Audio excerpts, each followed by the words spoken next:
এই ভিডিওটি দেখেই আপনি ক্যাপকাটে এমন বাংলা লিখতে পারবেন ইনশাল্লাহ। এই একটি ভিডিওই যথেষ্ট। আসসালামু আলাইকুম। খুব টেনশনে আছেন, ক্যাপকাটে বাংলা লিখতে পারছেন না, বাংলা লিখতে যে এমন এলোমেলো হয়ে যাচ্ছে? নো টেনশন, আজ থেকে আপনি বাংলা লিখতে পারবেন। এই ভিডিওটা সম্পূর্ণ দেখার পরেই আপনি ক্যাপকাটে বাংলা লিখতে পারবেন। কিভাবে সেটা দেখব কিন্তু আজকের এই ভিডিওতে।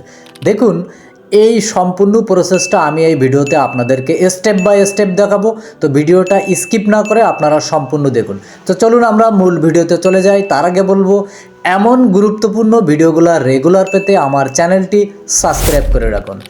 বাংলা ফন্ট কোথায় পাবেন, কিভাবে ডাউনলোড করবেন, কিভাবে ক্যাপকাটে আপনি এগুলো সেট করবেন, A to Z প্রসেসিং থাকছে আজকের এই ভিডিওতে। তো কন্টিনিউ করুন, ভিডিওটি স্কিপ না করে সম্পূর্ণ কন্টিনিউ করুন এবং আপনি আপনার মোবাইলে এটা অ্যাপ্লাই করে সেট করুন। ওকে, তাহলে চলুন আমরা মূল ভিডিওতে চলে যাই। সর্বপ্রথম ক্যাপকাট আসার পরে এই টেক্সে ক্লিক দিয়ে এখানে এই যে A+ এই টেক্সে ক্লিক দিবেন, দিয়ে এখান থেকে আপনি কি করবেন, একটা টেক্সট নেবেন। ঠিক আছে, আমরা লিখবো প্রথমে বাংলা, দেখি আমাদের বাংলা লেখাটা কেমন হয়। তো আমরা লিখলাম আমার সোনার বাংলা। ঠিক আছে, তো আমরা আমার সোনার বাংলা লেখাতে দেখুন আমাদের লেখাটা কিন্তু এলোমেলো বা হিজিগিজি, আমাদের লেখাটা কিন্তু সঠিক নয়। ঠিক আছে, তো আমরা আরও একটা লেখা লিখবো, দেখি কি হয়। তো আমি লিখলাম এবার আমি তোমাকে ভালোবাসি। তো দেখুন প্রত্যেকটা লেখাই কিন্তু আপনার এরকম এলোমেলো, কারণ এই অ্যাপসটা হলো চাইনিজ একটি অ্যাপস। এই অ্যাপসে আপনি ইংলিশ বা চাইনিজ ভালো লিখতে পারবেন, কিন্তু বাংলা আপনি এখানে লিখতে পারবেন না, এখানে বাংলা সাপোর্ট করে না। তাহলে এটা সমাধান কি, আসুন সেটাই আমরা দেখব। তো এর জন্য কি করবেন, এই লেখাটা সর্বপ্রথম আপনি সিলেক্টেড করে কাট করে নেবেন, মানে কপি করে নেবেন বা কাট করে নেবেন, যে কোনো একটা নিয়ে আপনি এটা কেটে দিবেন। দিয়ে আপনি কোথায় আসবেন, ক্রোম ব্রাউজারে আসবেন। এসে আপনি এখানে লিখবেন ইউনিকোড টু বিজয়। দেখুন এর আগে আমি লিখছিলাম, সার্চ করা আছে, এটার উপর আমি ক্লিক দিলাম।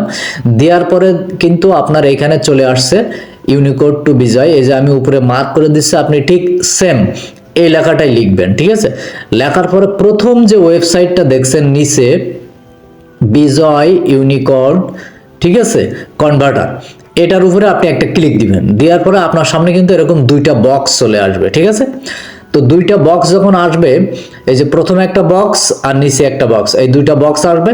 তো আপনি যে লেখাটা ওইখান থেকে কপি করে নিয়ে আসছিলেন ক্যাপকাট থেকে, ওইটা এখানে পেস্ট করে দিবেন।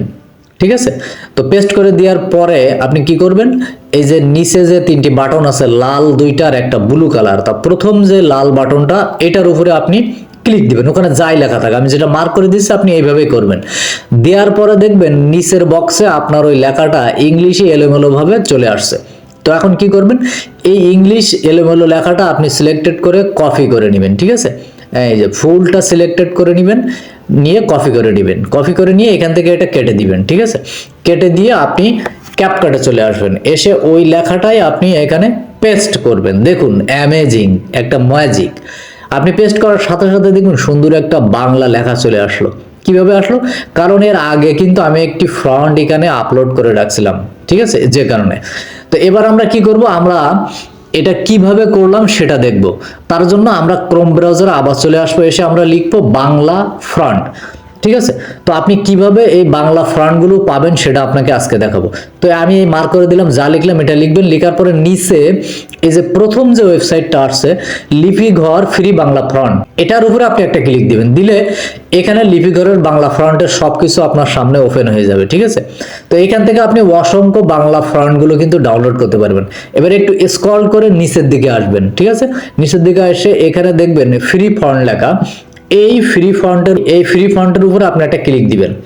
দেওয়ার পরে আপনার সামনে অসংখ্য বাংলা ফন্টগুলো ওপেন হয়ে যাবে। আপনি একটু স্ক্রল করে নিচে আসবেন, দেখুন এখানে অসংখ্য বাংলা ফন্টগুলো কিন্তু আপনার সামনে ওপেন হয়ে যাবে।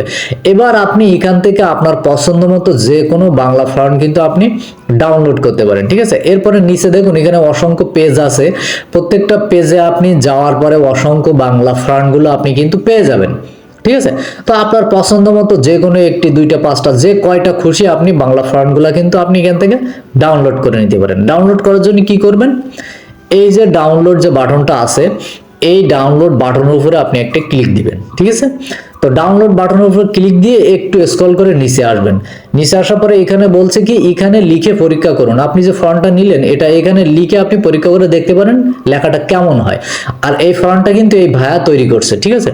তো এবার আপনি কি করবেন, এখানে যে ডাউনলোড বাটনটা লেখা আছে এই ডাউনলোড বাটনের উপরে একটি ক্লিক দিবেন। এরপরে এখানে দেখুন অনুদান দিন অথবা লেখা আছে আমি আগ্রহী নই। আপনি যদি দিতে চান দিতে পারেন, না হলে আমি আগ্রহী নই এটার উপর ক্লিক দিবেন। এরপর এই বক্সটার উপর ক্লিক দিয়ে এই ডাউনলোডে ক্লিক দিবেন, দিয়ে এখান থেকে এটা ডাউনলোড করে নেবেন, ঠিক আছে। এই যে ফাইলটা কিন্তু ডাউনলোড হয়ে গেল। ডাউনলোড হয়ে যাওয়ার পরে আপনি ওটা কেটে দিয়ে আপনার ফাইল ম্যানেজারে চলে আসবেন। এসে এইটা কিন্তু আগে আপনাকে আনজিপ করতে হবে, ঠিক আছে। ফাইলটা কিন্তু আনজিপ করতে হবে, এর জন্য আপনার এইখানে ক্লিক দিবেন। এইখানে ক্লিক দেওয়ার পরে দেখুন এইখানে আমাদের দুইটা কিন্তু ফাইল আসছে। আগে প্রথম আমি একটা করছিলাম সেটা নিচে, আর আমরা এখন যেটা করলাম সেটা হলো উপরে, ঠিক আছে। তো আমরা উপরেরটা ক্লিক দেবো, দিয়ে এখানে নিচে দেখুন এক্সট্রাক্ট ফাইল লেখা আছে। এই এক্সট্রাক্ট ফাইলের উপর আমরা একটা ক্লিক দেবো। দেওয়ার পরে আমরা উপরের যে অপশনটা আছে ওটা সিলেক্টেড করে এখানে নিচে যে ডাউনলোড লেখা আছে দেখুন ওই যে ব্লু কালারের, এই ডাউনলোডের উপরে একটি ক্লিক দেবো। দেওয়ার পরে আমরা নিচে এক্সট্রাক্ট লেখা এটার উপর ক্লিক দেবো। অর্থাৎ আমাদের এই ফাইলটা কিন্তু ওই ডাউনলোড অপশনের ভিতরে সেভ হবে। তো আমরা এখানে ক্লিক দিয়ে কমপ্লিট করলাম। দেওয়ার পরে আমরা এটা কেটে দিব। দেওয়ার পরে আমরা চলে যাব ক্যাপকাটে। ক্যাপকাটে আসার পরে আমরা কি করব, এই যে ফন্ট আছে এই ফন্টের উপর একটা ক্লিক দিব। দেওয়ার পরে এখানে অ্যাড ফন্ট লেখা, এই অ্যাড ফন্টের উপরে ক্লিক দিব, ঠিক আছে। তো আগে কিন্তু আমার দেখেন 4টা কিন্তু ডাউনলোড করা আছে, এখানে অ্যাড করা আছে 4টা। এবার আমরা কি করব, প্লাস আইকনে ক্লিক দিব, দিয়ে এই আপলোড ফাইলের উপরে একটি ক্লিক দিব। দেওয়ার পরে কিন্তু আমাদের সামনে এরকম একটা ইন্টারফেস আসবে। দেখুন আমরা যেটা এখন ডাউনলোড করলাম সেটা কিন্তু এই যে বাম পাশে উপরে এই যে শহীদ সাফাক লেখা, শফিক লেখা, এটার উপরে আমরা একটা ক্লিক দিব। এটার উপর ক্লিক দেওয়ার পরে 3টা অপশন আসবে। এখানে সব সময় আপনি যখনই ডাউনলোড করবেন প্রথম যে অপশনটা এটার উপরে ক্লিক দিবেন, 3টে আসুক আর 4টে আসুক, প্রথম এই যে অপশনটা এটার উপর ক্লিক দিবেন। দেওয়ার পরে এটা দুইটা আমরা দুইটা আপলোড করে নিব। একটা প্রথমে নিলাম, তার মানে একটা হলো আপনার বাঁকা লেখা আর একটা সোজা লেখা, ঠিক আছে। তো এই দেখুন আমাদের এই যে শহীদ যে শাফিক যেটা আমরা আপলোড করেছি সেটা কিন্তু এই দেখুন আমরা এটা ক্লিক দেওয়ার সাথে সাথে কিন্তু আমাদের লেখাটা চেঞ্জ হলো। এবার আমরা আরেকটা যেটা আছে ওটাও আমরা কিন্তু এটা এখানে আপলোড করে নিব, ঠিক আছে। তো এটা আমাদের আপলোড করা হয়ে গেল। দেখুন আগে আমাদের 4টা ছিল, এখন কিন্তু 6টা হয়েছে, ঠিক আছে। তো দেখুন এটার উপর ক্লিক দিলে কিন্তু লেখাটা কিন্তু অন্যরকম হচ্ছে। দেখুন এক একটার উপর ক্লিক দিলে এক এক রকম হচ্ছে, ঠিক আছে। তো এভাবে আপনি যত খুশি ফন্টগুলো এখানে আপলোড করতে পারবেন, ঠিক আছে। আপলোড করে আপনি আপনার মন মতো এডিটিং করতে পারবেন, লিখতে পারবেন।